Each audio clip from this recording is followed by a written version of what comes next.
Hello, everybody. This is Kay Loughrey welcoming you to episode 5 of our Living Your Healthy Sweet Life podcast series. So I'm glad you're with us today. And today's topic is about enjoying mindful eating. Picture this with me, if you will. One of the people I've helped, her name is Donna. She was a widow, and she'd lost her husband a year before, and she still hadn't gotten over it, of course, and still contemplating the idea of starting life anew.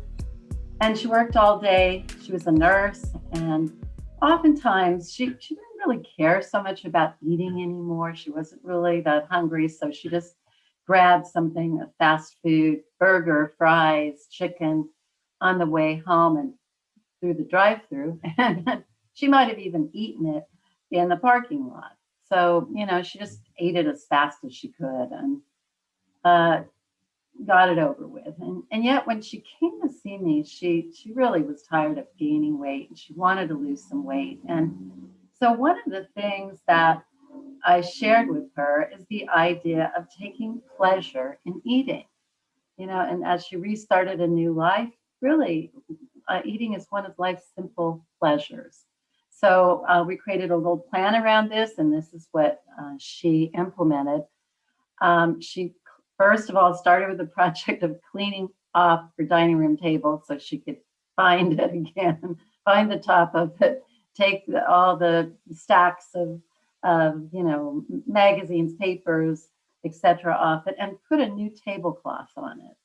And she prepared a wonderful dinner for herself. She put on some music that she really, really loves, some soft music. And she bought flowers for herself for the first time in probably years, if ever, maybe.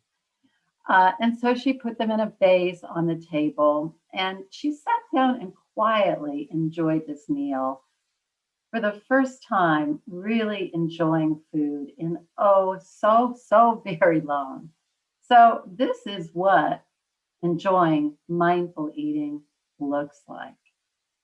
Taking pleasure in the food we eat.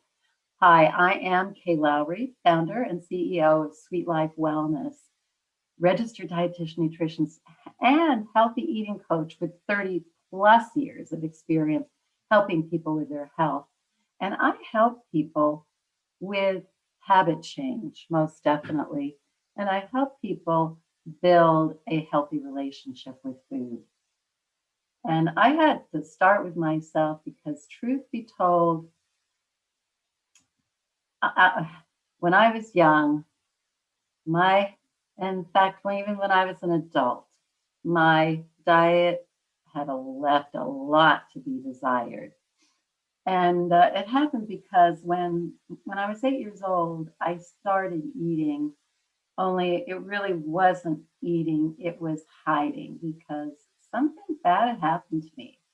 And, when something goes wrong, we want to fix it, don't we? And I was fixing it with food by eating all the pies, cakes, and cookies my mom made me. And you know what? I can still remember the aroma of the butter, the chocolate, the brown sugar as the cookies were baking. And then when they came out of the oven, taking that first bite of cookie that was soft, warm, and sweet and gooey chocolate chip cookie. And I was in seventh heaven. And that's how I knew my mom loved me. And isn't that what we want to know from our moms? And so she baked me all this stuff, but then again, I was isolated and I didn't have the relationships I wanted to have. And I was playing a game of hide and seek that I kept up for decades. And the worst of it was, though, is the cravings, the food cravings. They just got worse. And then the weight gain and the yo-yo dieting.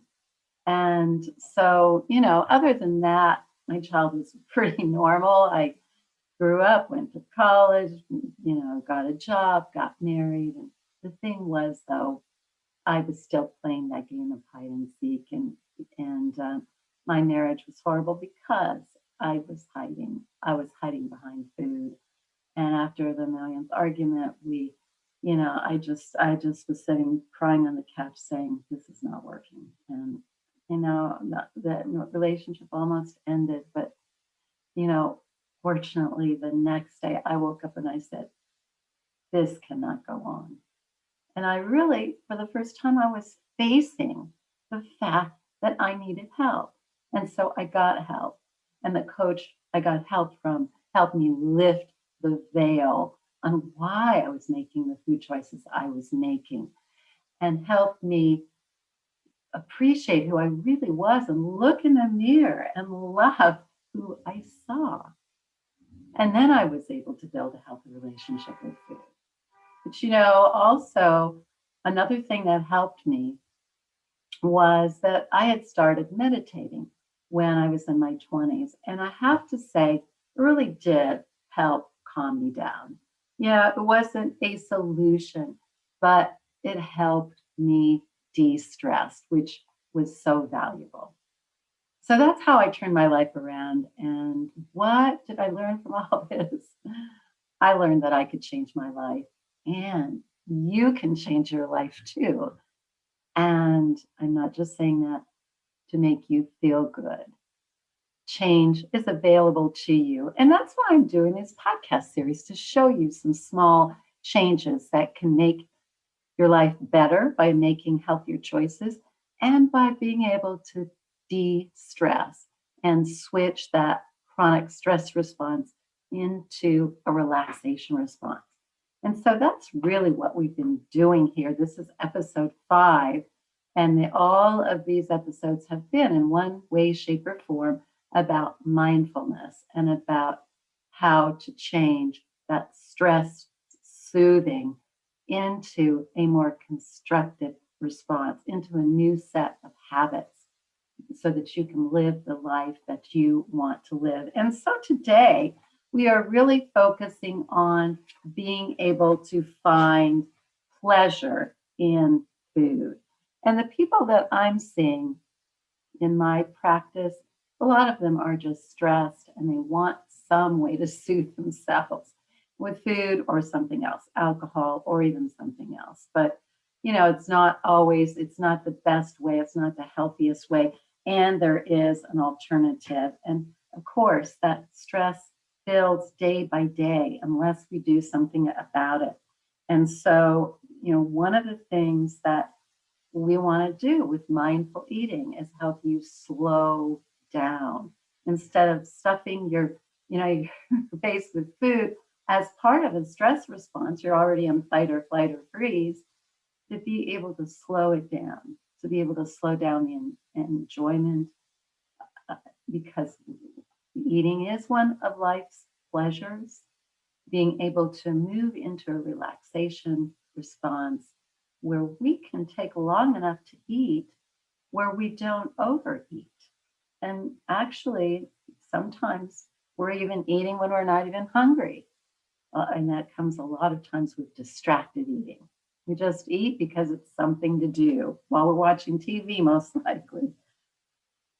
And so here we are in episode 5. We showed you a number of ways to experience more being instead of so much doing, dealing with triggers, how to disrupt those triggers that cause cravings, how to tame your cravings, and now actually enjoying food mindfully.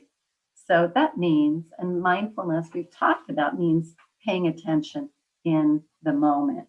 So, just want to briefly reflect that, when we quickly and distractedly, it causes us to really feel unsatisfied, and then we can tend to overeat. And, and we eat more and it can tend to weight gain. So eating doesn't have to be just another chore. It can actually be an experience of well-being. And so mindfulness can help you tune in to what's going on in your body and whether you're even hungry. And when you slow down and eat mindfully, you do find the pleasure in the eating, and you probably eat less, And, you stop eating when or before you're full. And then it's easier to be able to lose weight if you have extra weight that you want to lose. And eating and the brain is something that I find fascinating because, I'm somebody also who wolf food down very quickly. And so what we know is it takes 15 minutes for the brain to register that you're full. And so if you eat, let's say, you eat 1,000, 1,500 calories in 15 minutes, your brain hasn't had enough time to signal that, oh, I'm full or I'm nearly full. So you overeat. And if you've been able to slow down and just enjoy your eating for 15 minutes, you would have eaten less. And, your stomach feels more comfortable too. Your whole body feels more comfortable when we feel like we've had just the right amount of food instead of like, oh, I ate too much yet again. So in a fast-paced world, how do we pay enough attention to our eating so we can really enjoy mindful eating? And in the workbook that I have that accompanies this episode, you're going to hear about Brad and how he went from, shoveling food in as fast as he could, piling his plate, to actually pacing his eating and being able then to enjoy the process of eating with his family and lose the weight that he wanted to lose. So I want you to look out for that. And at the end, I'm going to show you how to get to the workbook. Eating mindfully became a powerful weight loss tool for Brad. So I want to footnote this too, that taking sensory pleasure in food is what we're talking about. The crunchiness, the smell. I remember I talked about the aroma of the sweet smell of the cookies. Not that I'm selling, that's how you mindfully eat, but we want to enjoy all of the senses, the taste, the smell, the color, the texture. And a lot of the foods that are what I would call real foods that are not processed foods have all those beautiful colors and crunch and really give you vitality and health. They are the foods that really nurture us. So again, the question is, how can we do that? How can we eat mindfully and take pleasure in our food? And I reflected on this in terms of what old beliefs hold me back or have held me back from eating mindfully. And I asked myself this question, and here is what I received. And I'm going to read some of this because I don't want you to miss a word of this. So, I once created habits that first seemed to protect me. I told you about those. And then they held me back.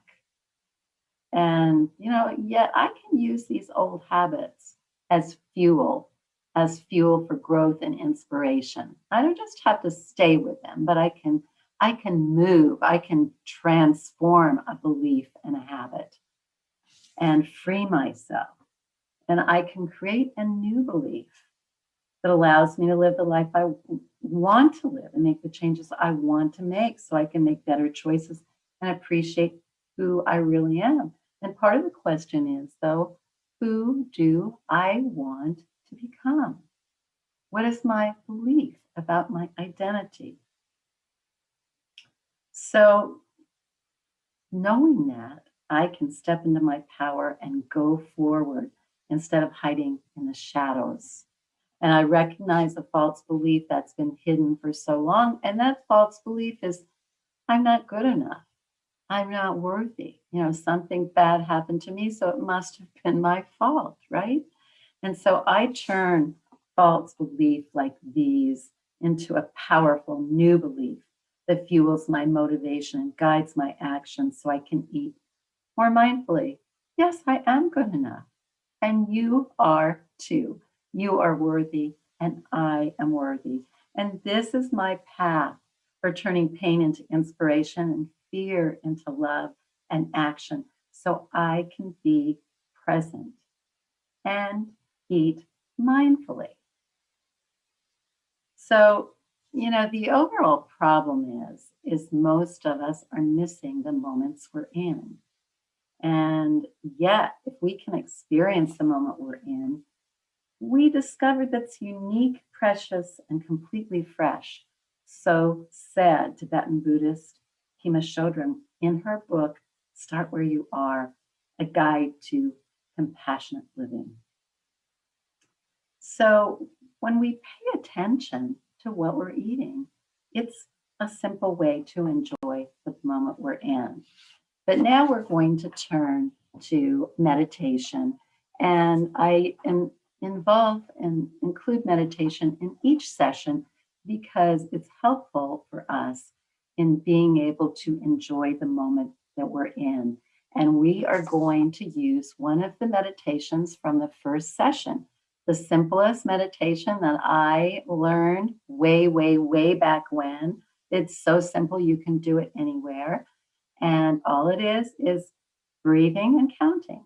And pretty much we can all do that. So on the inhale, breathing in, on the exhale, breathing out, 1. On the inhale, breathing in, exhale, breathing out, 2. Inhale, 3. And so we continue until we get to the count of 10. And then we just repeat. And of course, we may hear things in the background, little thoughts may come and go, but we just let go and continue the counting. And so what I am going to ask you to do right now is to stop the recording and do this simple meditation for 5 to 10 minutes. And then when you're ready, you can come back and restart the recording. So welcome back. Let's notice how you feel after doing several minutes of meditation. Does your breathing become more relaxed? Do you feel a greater sense of calm? Well, that's the purpose. And with regular practice, it deepens the sense of the relaxation response that you have after meditation or during meditation. So in the next week, I'd like to ask you to practice a simple meditation, perhaps 10, 15 minutes a day, and see what it does for you. So we are going to transition now, getting ready to close. And I just want to say that enjoying eating mindfully by slowing down is a powerful way to switch from the chronic stress response to a relaxation response. And that's going to make all the difference in the world in being able to create the kind of new habits you want to create. If you're ultra stressed, it's just too much. It's a bridge too far. And so we start with learning how to regulate our stress, dampen the stress, increase the relaxation. So in closing, here's a quick reminder. The workbook is designed to help you put into practice the things that we talked about today. And it provides you with a mindful eating experience. And you can find this workbook in the YouTube channel for Kay Loughrey under the Living Your Healthy Sweet Life podcast. In fact, the one you're watching right now, you just go below it. You'll see a little snippet of description, and then under it, it says show more. You click on show more, you get right to the link to the workbook. You can open it, you can print it, and I invite you to do the exercise. So as a reminder, each episode builds on the previous episode. So we started with a pilot episode, and we're now ending with episode 5. So doing these in sequence is so helpful. And if you need more help, you can call on me we can have a talk and see if there's some way that we can help you with taming your cravings or making change happen, creating a new habit, losing weight. And the phone number you will find at the top of our website at sweetlifewellness.com. So I thank you for joining us today for episode 5. And this concludes our 5 episodes focused on mindfulness as we introduced our first ever brand new Living Your Healthy Sweet Life podcast series. So goodbye for now. Thank you for joining us.